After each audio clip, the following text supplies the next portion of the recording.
Well, here we go again with these brews that have all they preconceived ideologies and belief systems, yet they want to say that I do. Man, so I'm on this post, okay, by this Hebrew sister. She keeps posting stuff against the Messiah, okay? Basically saying that the Messiah never existed. Like, and then it's like, this is the post. It says, can't nobody tell me where JC in the Old Testament, but can run their mouths on the post with no scriptures, vain philosophies. Really? So, many times previously, I have provided scriptures showing where the Messiah was prophesied to come to the earth. Okay? It's all throughout the Old Testament. He comes throughout the volume of the book. Okay? Like, what is wrong? Like, there's like deep blinders that are on my people. Like, I understand it based upon the prophecy that it was prophesied to happen, but like, it's just hard for me to understand, like, how can you not see this, man? How can you not see how it is so crystal clear? Oh my gosh. So, I commented on this post and I said, I have provided you scriptures foretelling of the Messiah to come to do away with the other half of the law that Moses could not do away with. I showed you how Moses could only get the Israelites to stop one half of the great transgression, but the Messiah came to do away with the other half. You have rejected the scriptures that I provided to you for your own preconceived ideologies. Then continue to make posts like this, proclaiming that no one has showed you scriptures of the Messiah prophesied to come. Shaking my head. Like, man, I put a facepalm emoji up there because it's just, like, really? Gosh, man, come on. It is not complicated. So this guy, I don't know him, but he's on this post. And he says, Deshaun Anthony, please share those scriptures with me. So I provide them. And I say, Deuteronomy 18:18. And I will rise them up a prophet from among their brethren, like unto thee. And I will put my words in his mouth, and he shall speak unto them all that I shall command him. Precept. This is going to be a precept that will give us more understanding. Okay? This is part of my comment. From the Nazarene Acts of the Apostles. Okay? And it's chapter XXXVI. Allowance of Zabah, sacrifice for a time. Okay? When meantime, Moses, that faithful and wise steward, perceived that the vice of Zabaim, sacrifices to idols, had been deeply ingrained into the people from their association with the Mizraim, the Egyptians, that the root of this evil could not be extracted from them, he allowed them Zabaim, sacrifices. Moses, okay, mind you, it says Moses allowed them sacrifices. This didn't come from the Most High. It came from Moses, okay? And the only reason that he did was because he could not extract the root of the evil from them, okay? So he allowed them to sacrifice, but permitted it to be done only to the Most High Almighty. Because originally, the Israelites were sacrificing the innocent creatures to Egyptian gods. Because this is a custom and a tradition that they learned while they were captive in Egypt. So let's read it again.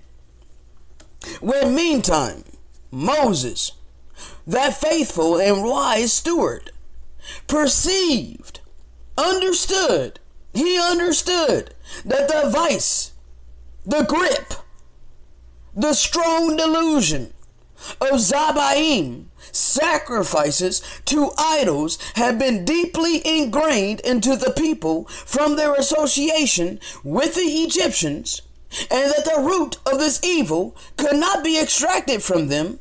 He allowed them to sacrifice, but permitted it to be done only to the Most High Almighty.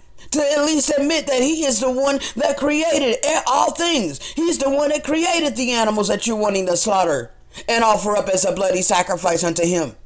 It is not pleasing unto him. He never asked for it. This is what you learned while you were captive in Egypt, and Moses could not extract it from you 100%. All he could do is make you sacrifice them in the Father's name instead of in the name of all these Egyptian gods. Let's continue. Okay? So Moses permitted them to do this. Moses permitted it. Okay? That by any means he might cut off one half of the deeply ingrained evil, leaving the other half to be corrected by another, and at a future time by him, namely concerning whom he said himself, a Navi, a prophet, will the Most High, your power, raise unto you, whom you will hear, even as myself, according to all things that he will say to you. Whosoever will not hear that prophet, his spirit will be cut off from his people.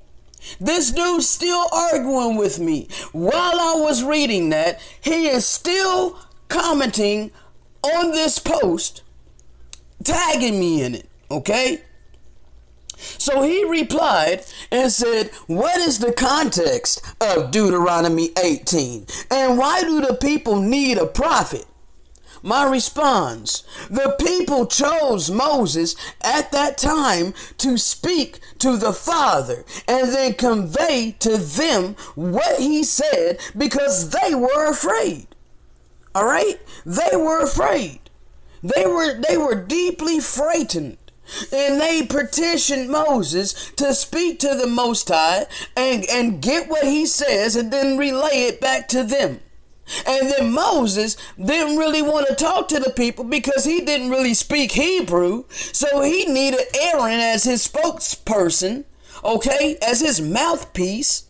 So now it's going through the grapevine, but it's all because the people chose Moses to do this thing because they didn't want to hear it directly from the Most High because they were afraid, okay? Then he comments again and he says, what's going on? And he's going to try to break it down in his mindset. In his mindset, this is his mindset. I'm about to read you his mindset, okay? His preconceived ideologies of men, because this is what they teach. This right here is what they teach against the Most High, against the Spirit of truth, okay? I want to read it all to you. He says, what's going on is Israel is getting ready to go into the promised land, but Moses can't go. So Moses asked the Most High, since he can't go into the promised land, can he appoint someone over the people so that they wouldn't be like sheep without a shepherd? And then he puts Numbers 27:12 through 23. All right. So yes, the Most High did appoint Joshua to be over the people, to lead them into the promised land. But this has nothing to do with the verse that I read, the Deuteronomy 18:18, where it's a prophecy of the Messiah to come. This right here, this Numbers 27:12 through 23 has nothing to do with the coming prophet to do away with the other half of the deeply ingrained evil. That is why I put that precept there, so that he could get a deeper understanding of Deuteronomy 18:18, which is the correct breakdown of that scripture, not Numbers 27:12 through 23. And then he continues. So when he's speaking to the people and telling them that a prophet will arise among you, it is very specific to the people there at that time. It wouldn't make sense for the people to never have seen this prophet if the prophet would arise from one of them that being spoken of, this, especially if that prophet is 2,000 years away. They needed that prophet when Moses was no longer around. That prophet was Joshua, not Jesus. The people understood it to be Joshua. Joshua 1:16 through 18, the Most High told Joshua to arise when Moses died. Then he puts Joshua 1:2. But again, this has nothing to do with Deuteronomy 18:18. That is not true what he's saying. This is a preconceived ideology of men to try to dispute the fact that the Messiah was prophesied to come to do away with the other half of this great transgression. How did Joshua do away with the other half of the great transgression? That's why he's missing it, because he's rejecting the precept. He's rejecting the precept that was given out of Nazarene Acts of the Apostles, which was led by the Spirit of truth, okay? And he's rejecting that for his preconceived ideology of men, all right? So I commented again and I said, did you read the precept that I gave in relation to Deuteronomy 18:18? Because clearly that precept lets us know that it is the Messiah and not Joshua. I said Joshua did not do away with the other half of the great transgression, but the Messiah did. He ended the Levitical priesthood sacrifices, and he sent us the Spirit of truth. Joshua didn't do that. Then he comments again and he says, that's not a precept, bro. A precept is law. At best, it is a witness. Even then, it wouldn't have made sense with what you're saying, because the other half died long before Jesus was even thought of. What is he talking about? The other half died. Oh my gosh. So, oh my gosh. Bro, like, the other half is the deeply ingrained transgression that the people were doing. The evil, okay? The evil of shedding innocent blood. It is not complicated. All right, so he comments again before I could even respond. And he says, Deshaun Anthony, where did it say that this person would end the Levitical priesthood?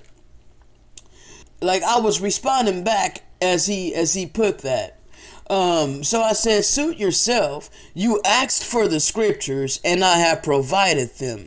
Yet again, people are rejecting the truth for preconceived ideologies. Your choice. I ain't here to change your mind or persuade you. That's the Spirit's job. And then he comments again and he says, you have your preconceived ideologies. I was on that side of thinking that was speaking of him too, until I started going deeper in the Tanakh. If you read the scriptures I provided to you, you will see clearly that Joshua is the one being spoken of. And then he says, and I also asked you, where did it say that this prophet would do away with the Levitical priesthood? And then I replied again, and like I hadn't read all of this yet, so I'm reading it now while I'm recording. I said, no, I do not. And I'm replying to his, you have your preconceived ideologies.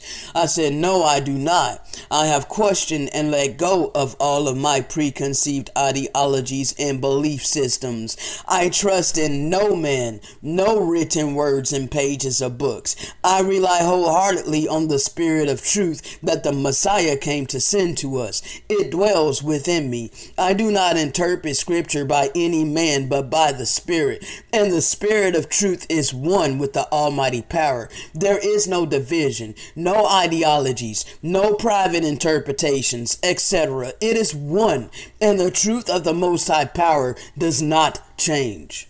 Okay, so give me just a second and I'm gonna go get the where it says that the Messiah would do away with the Levitical priesthood. Give me just a moment. Okay.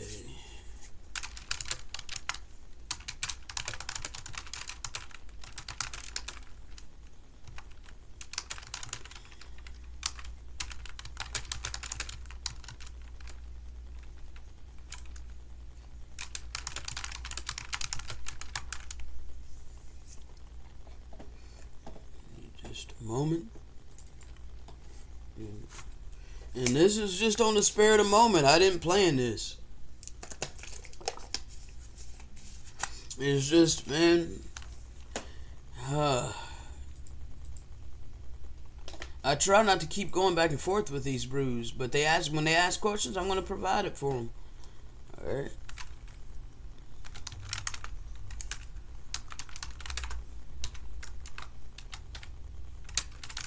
That way they'll have no excuse.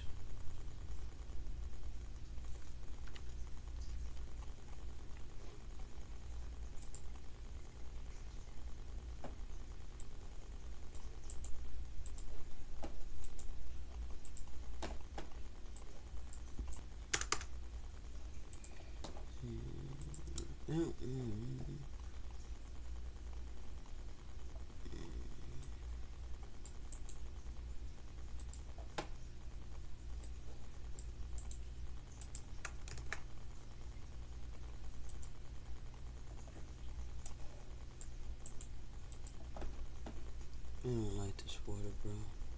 Well, it is the same as a natural grocery water too. Like neither one of them quenches my thirst really. This is really annoying. You know, like they selling us freaking water that's like drying my mouth out. Like how can I drink water and yet at the same time my mouth feels so freaking dry?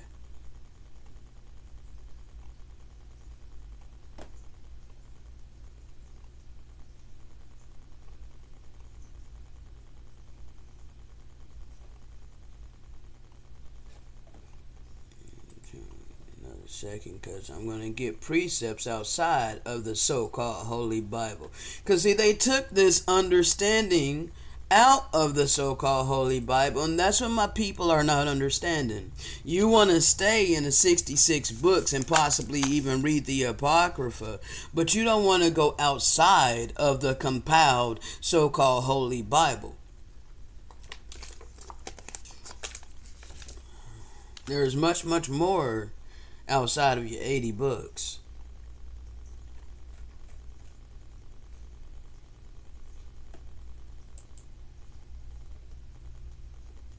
And they took a lot of these things out so that you would not have any understanding. Okay? And this is why we keep getting all these preconceived ideologies of men. These interpretations of men. All of these freaking religions that were created by the interpretations of men. Okay? It is not one with the Most High. There's a whole bunch of division and confusion and arguments. Alright? So that's why we go outside of their compiled so-called canon. Okay?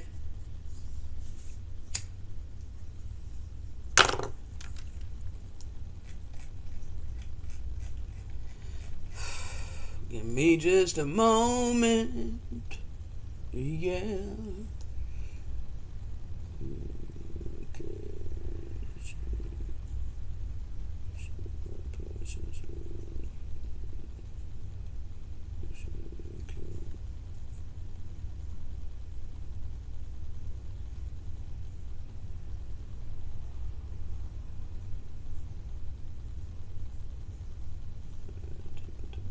Destroyed.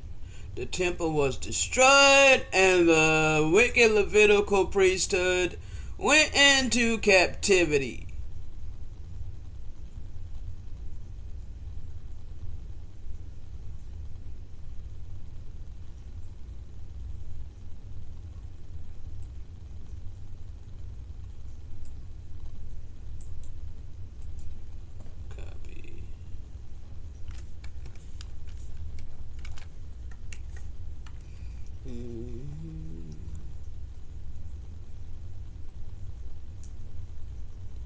This is gonna hurt, but it will hopefully scare away them demons that's attached to this dude. Alright? So we gonna get it.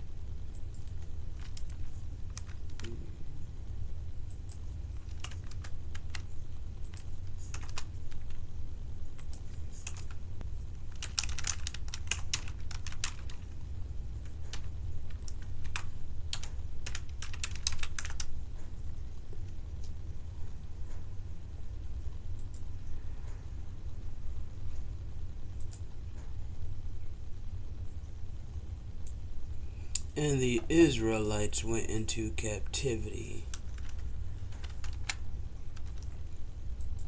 Okay.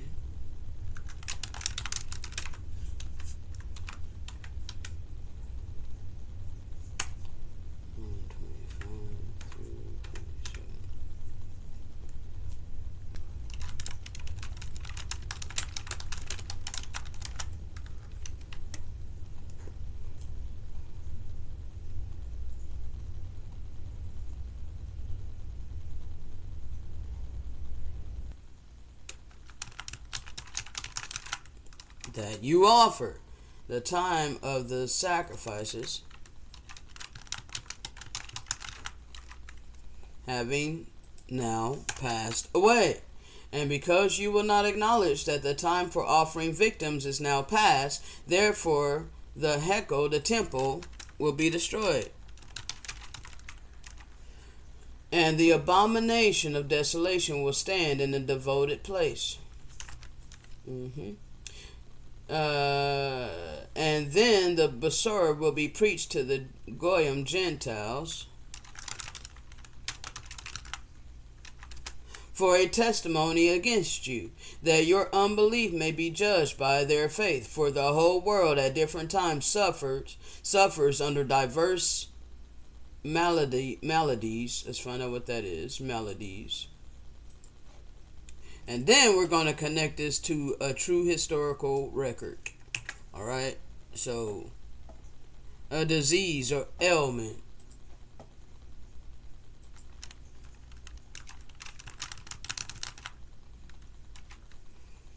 Okay? Either spreading generally overall or affecting specifically. Therefore, it needs a physician to visit it for its salvation. We therefore bear witness to you and declare to you what has been hidden from every one of you. It is for you to consider what is for your advantage.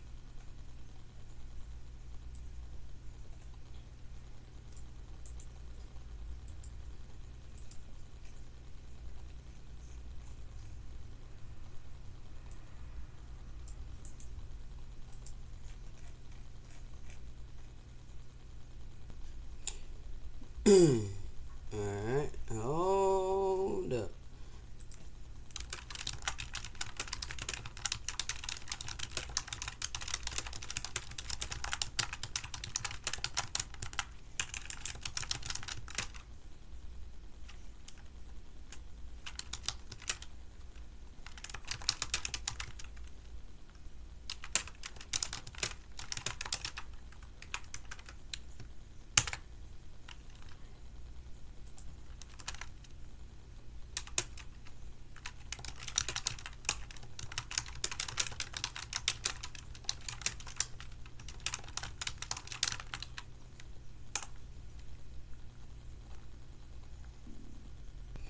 Alright, and this is from View of the Hebrews.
Alright, now, I didn't forget. I had to get all of that together. So now, give me just a moment to catch up. Let's see. Alright. Now, let's see if he said anything else. He says, the spirit of truth has always been here, bro. I don't believe you have the spirit of truth because you are rejecting the truth. Really? Okay, so and then I commented, I said, you asked for scriptures proving that the sacrifices were cut off. Here you go. This will be broken up into sections. Daniel 9:27, and he shall confirm the covenant with many for 1 week, and in the midst of the week he shall cause the sacrifice and the oblation to cease, and for the overspreading of abominations he shall make it desolate, even until the consummation, and that determined shall be poured upon the desolate. Matthew 27:51, and behold, the veil of the temple was rent in twain from the top to the bottom, and the earth did quake, and the rocks rent. And then I put precept coming. Now, I didn't put this that I'm about to tell you right now. I didn't include this, but I have read, I forget exactly where it was that I read it. I believe it was the sealed portion. I believe it was within the sealed portion, but I didn't take a note. If I did, I gotta go back and look, because I got a lot of notes that I took during my community service that I have yet to bring forth, because I was focused on doing this series of why such affliction upon the Gentiles, and I'm still focused on that. I'm still working on that, but it's all of this other stuff flowing as well. So I'm just going to get it out as the Spirit's leading and guiding me to do so. Okay, but there's going to be so much more coming. It's insane how much the Father has given me to share. So okay, now let me go ahead and continue. Oh, I was telling you that I read not too long ago that it wasn't just a veil of the temple that was torn. It wasn't just a curtain like the so-called King James Bible make it seem like. It was very substantial. It was the whole top of the temple. The whole top of the temple came crashing down. Okay, so like it wasn't as, you know, how they make it seem, not that bad. It was tremendous. Okay, the whole top of it came crashing down. Okay, and that was, so I didn't put that understanding on this comment. I just added the Matthew 27:51, and then I put precept coming. Here's the precept from Nazarene Acts of the Apostles, chapter LX I don't have any idea what that is. It says appeal to the Yehudim. Okay, appeal to the those in Jerusalem. Okay, the Yehudis, the tribe of Judah. Okay, thus we argued and bore witness, and we who were unlearned men and fishermen taught the Kohanim, the priest, concerning the unified Most High Almighty of the heavens. Okay, He is one, He's unified. And we taught the Zadokim, the Pharisees, concerning the resurrection of the dead, and the keepers of the Torah, the Shomranim. Some of these words, man, is really hard for me to pronounce, but they basically the keepers of the Torah, concerning the sacrednesses of the Yerushalayim, like so of Jerusalem. Okay, not that we entered into their cities, but disputed with them in public. The Sophrim and the Pershurim, concerning the Malkuth, the kingdom of Shamayim, heaven, and the Talmudium of Yehukanan, who is John, and they should not allow Yehukanan to be a stumbling block to them, and all the people that Yahusha is the ageless Messiah, is the ageless Moshiach, the Messiah. At last, however, I warned them that before we should go to the Goyim, the Gentiles, to preach to them the knowledge of the Most High, the Father, they should themselves be reconciled to the Most High, receiving His Son. For I showed them that in no way else could they be saved, unless through the favor of the Ruach HaKodesh they hasten to be washed with a mikvah, baptism, in Yahusha's name, and receive the Ruach HaKodesh of the Most High in His name, whom alone they ought to believe concerning those things that He taught, so they might merit to attain ageless salvation, but that otherwise it was utterly impossible for them to be reconciled to the Most High, even if they should kindle 1,000 altars and 1,000 high altars to Him. Okay? Now, this is chapter LXIV. Okay? Temple to be destroyed. For we, said I, have ascertained beyond doubt that Yahuwah is much rather displeased with the sacrifices that you offer. The time of sacrifices have now passed away, and because you will not acknowledge that the time for offering victims is now past, therefore the temple will be destroyed, and the abomination of desolation will stand in the devoted place, and the Basor will be preached to the Gentiles for a testimony against you, that your unbelief may be judged by their faith. For the whole world at different times suffers under diverse diseases, either spreading generally overall or affecting specifically. Therefore, it needs a physician to visit it for its salvation. We therefore bear witness to you and declare to you what has been hidden from every one of you. It is for you to consider what is for your advantage. Okay? And then I put Matthew 27:51. And behold, the veil of the temple was rent in twain, from the top to the bottom, and the earth did quake, and the rocks rent. I put Daniel 9:25 through 27. Know therefore and understand that from the going forth of the commandment to restore and to build Jerusalem unto the Messiah, the prince shall be 7 weeks, and 62 weeks. The street shall be built again, and the wall even in troublous times.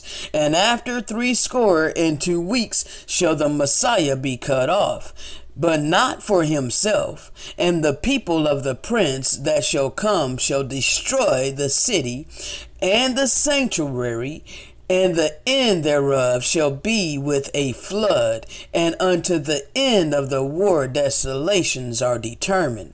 And he shall confirm the covenant with many for 1 week. And in the midst of the week he shall cause the sacrifice and the oblation to cease. And for the overspreading of abominations he shall make it desolate, even until the consummation, and that determined shall be poured upon the desolate. Then the Israelites went into worldwide captivity. I put in my next comment, I said, next we're going to connect this with a historical book. Then he comes and he says, I never asked you that, bro. I asked, where does it say that the prophet that Moses spoke of would do away with the Levitical priesthood? Well, I'm putting all this here. We're like, what's wrong with this dude? What's wrong with this dude? All of this is about the Messiah. All of this is about the Messiah, the prophet that Moses spoke of. The prophet that Moses spoke of was the Messiah, and all of this is about him, but he's rejecting all the... It's like, bro, like the blinders is really real. The blinders is really real. I said, from the book, View of the Hebrews, exhibiting the destruction of Jerusalem. While he was thus employed, the high priest Elders, Herodians, Sadducees, and Pharisees gathered in turn round about him with a malicious view to entangle him in his talk. Christ returned such answers, spake such parables, and set home such reproof and conviction to their souls, as not only to astonish and silence them, but to give them some awful prelibation of the final judgment which awaited them at his bar. He thus, in a most free and pungent address to the disciples, administered the most dignified and keen reproofs for the cruelty, hypocrisy, and pride of the scribes and Pharisees. He foretold the malicious treatment the disciples would meet at their hands, and then denounced the vengeance on that falling city, which for ages their crime had been accumulating. He forewarned that this cup of divine indignation should be poured on that generation. His tender feeling of soul then melted in a most moving apostrophe. You, O Jerusalem, Jerusalem, thou that killeth the prophets, and stoneth them that are sent unto thee, how often would I have gathered thy children together, even as a hen gathereth her chickens under her wing, and ye would not? Behold, your house is left unto you desolate. For I say unto you, ye shall not see me henceforth, till ye shall say, Blessed is he that cometh in the name of Yahushua HaMashiach. Upon this our Savior left the temple. The disciples took an occasion to speak to HaMashiach of the magnificence of the sacred edifice, how it was adorned. Okay, so his disciples started talking to him. They started talking to the Messiah, and this is in your so-called King James Holy Bible, that the disciples started telling them about how beautiful the temple was and how it was adorned with goodly stones and gifts, baluster, and they say, see what manner of stones and buildings are here, Messiah. Look, Messiah, look how beautiful it is. And the Messiah said unto them, see ye not all these things? Verily I say unto you, there shall not be left here one stone upon another that shall not be thrown down.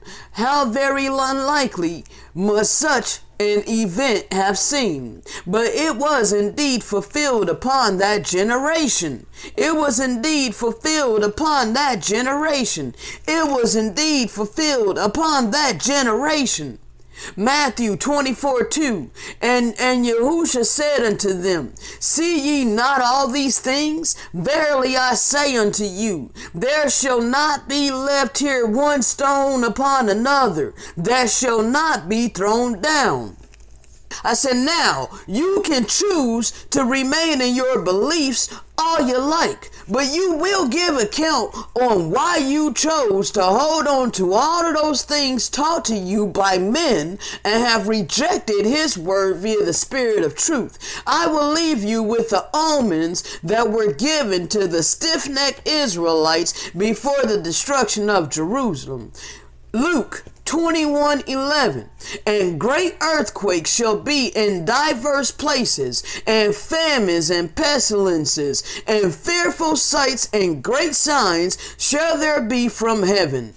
Also from the book View of the Hebrews, our Messiah also adds, and fearful sights and great signs shall there be from heaven. Josephus, who can never be suspected of wishing to favor any prediction of Christ, and who probably knew not of any prediction when he wrote, gives account of events which strikingly answer to this premonition.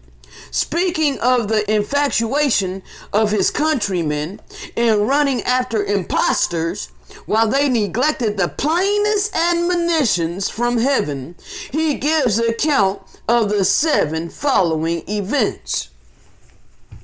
He says, on the 8th of the month of Xanticus, before the feast of unleavened bread, at the 9th hour of the night, there shone round about the altar and the circumjacent building of the temple a light equal to the brightness of the day, which continued for a space of a half of an hour. Okay? Number 2. About the 6th hour of the night, says Josephus, the eastern gate of the temple was found to open without human assistance. This gate was of solid brass and so large and heavy as to require 20 men to close it. And Josephus says it was secured by iron bolts and bars that were let down into a large threshold consisting of one entire stone. The Jews themselves, the Israelites of the tribe of Judah themselves, concluded from the miraculous nature of this event that the security of their temple had fled. When the procreator was informed of this event, he sent a band of men to close the door, who with great difficulty executed their orders. Number 3. Again, the same celebrated Jewish, quote unquote, but he was an Israelite of the tribe of Judah. He was an author of the tribe of Judah. He wasn't Jewish. There's no such thing as Jewish, okay? At a subsequent feast, he says, this author says, at a subsequent feast of the Pentecost, while the priests were going about by night into the inner temple to perform their customary ministrations, they first felt, as they said, a shaking, accompanied by an indistinct murmuring, and afterwards voices of a multitude saying in a distinct and earnest manner, "Let us depart hence! Let us depart hence! Let us depart hence!" How striking was this miraculous premonition! It commenced with a shaking to all and fixed the attention of those Israelite priests, or of those priests, because they may not have been Israelites, because there was a lot of some Edomites that were the priests as well. There were some Edomites because King Herod placed a lot of the Edomites over the Israelites as a king. Okay, that was done by Herod. So a lot of these priests were actually Edomites, but they claim to be Jewish. Okay, they claim to be Jewish. They claim to be Jews. All right, and this is how the confusion came in about Jews versus Hebrew Israelites. Okay, now how striking was this miraculous premonition! It commenced with a shaking to all and fixed the attention of these priests. Then was heard an indistinct murmur. This would make them listen with all possible heed.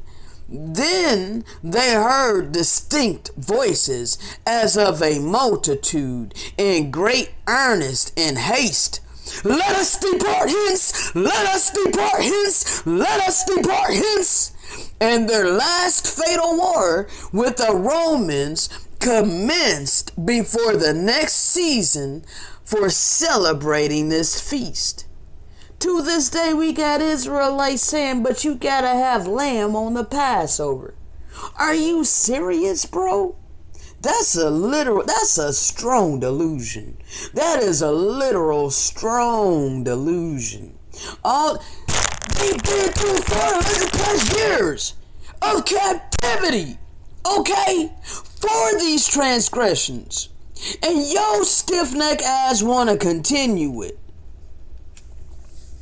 Let me continue my comment here. Number 4. Another sign was the following.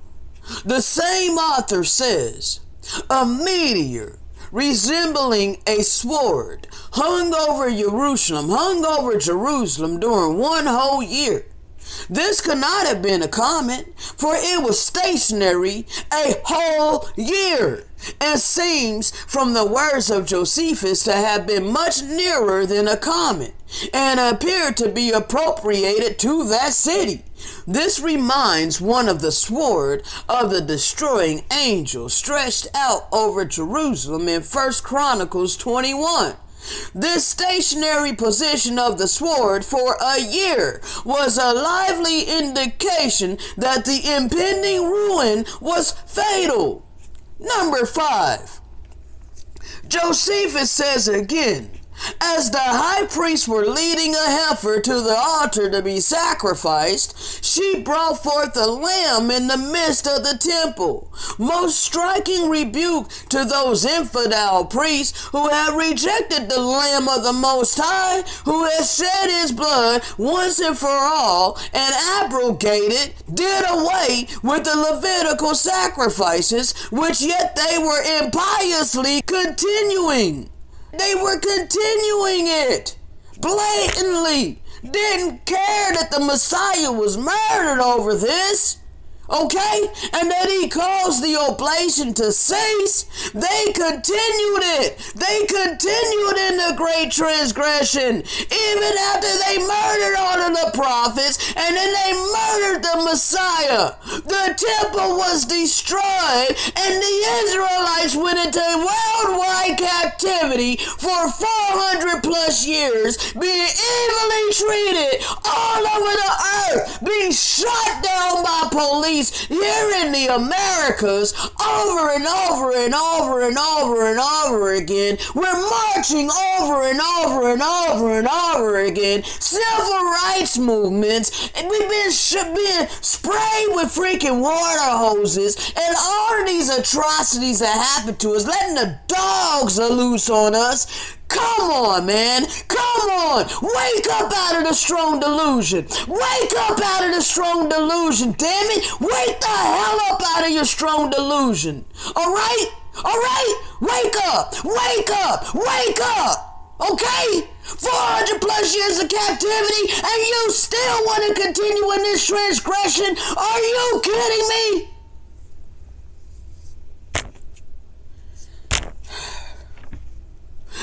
This wonder was exhibited in a temple, the type of the body of the Hamashiach and at the Passover. When at a preceding Passover, Yahusha was arrested and sacrificed. He was arrested and murdered.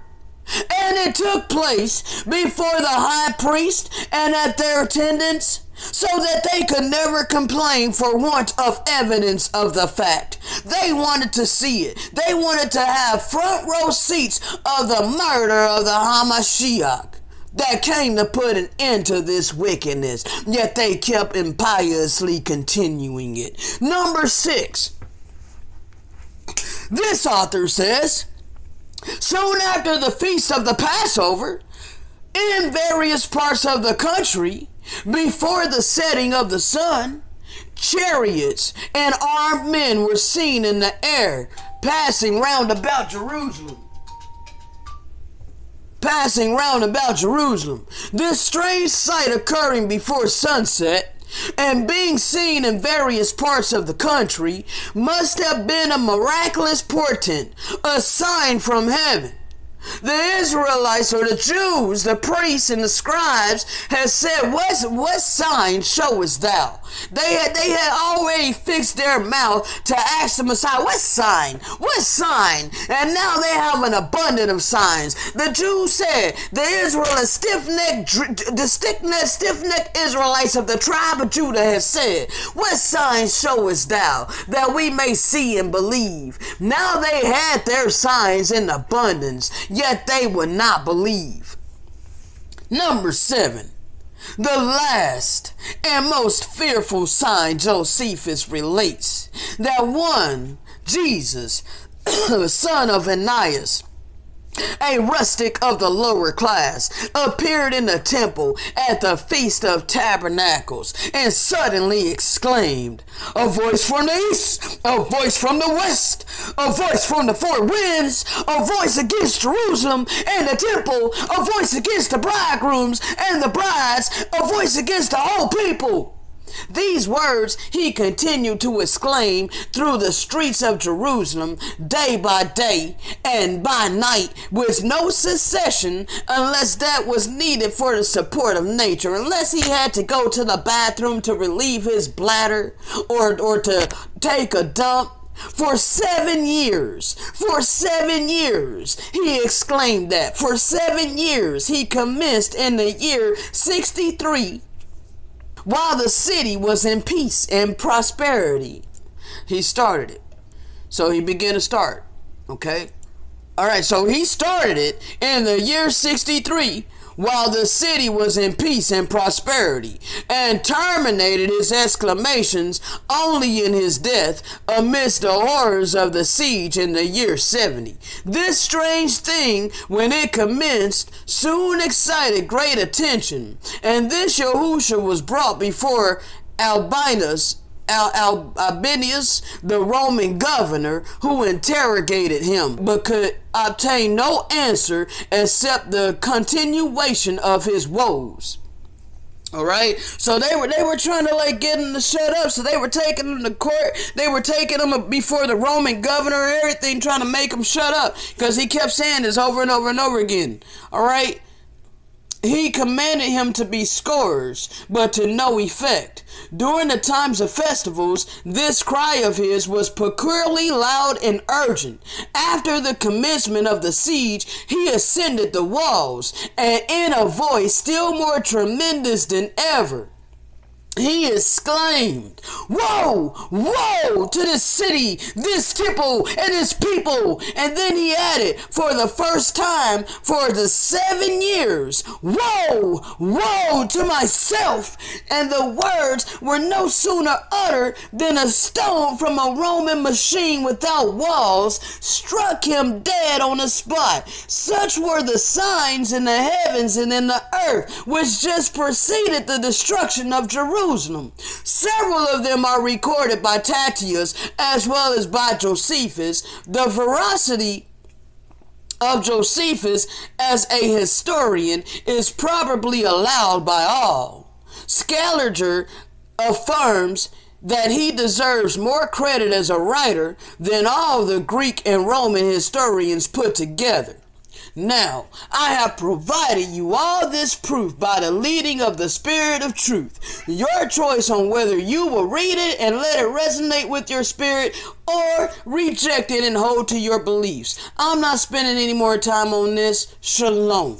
Then he commented again and said, "Bro, you are everywhere. Just ask a simple question which required a simple answer. That's crazy. You all in Daniel and Matthew, you obviously don't understand the context and the time frame." Okay, yeah, you continue to believe that, and I'm done. I'm not going to go back and forth with him no more. I'm through. And anyway, and that's all for this as well. Shalom.